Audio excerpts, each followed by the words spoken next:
Hi friends, இன்றைக்கி beetroot puri எப்படி பண்ணலான்னு பார்க்கலாம் வாங்க. பீட்ரூட் எடுத்து அதோட தோலை நீக்கிட்டு சின்ன சின்ன பீசஸாக கட் பண்ணி எடுத்துக்கணும்.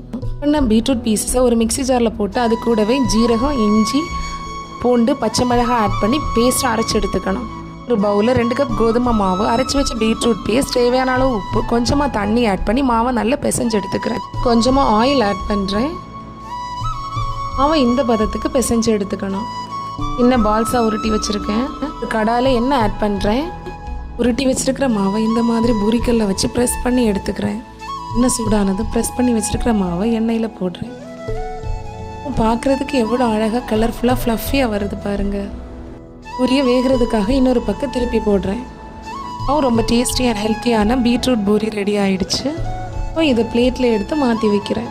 டேஸ்டி அண்ட் ஹெல்த்தியான பூரியை உங்கள் வீட்டு குட்டீஸுக்கு ரெடி பண்ணி கொடுங்க. பீட்ரூட் பூரி எங்கள் வீட்டு குட்டீஸ் ஹாப்பியாக சாப்பிட்டாங்க.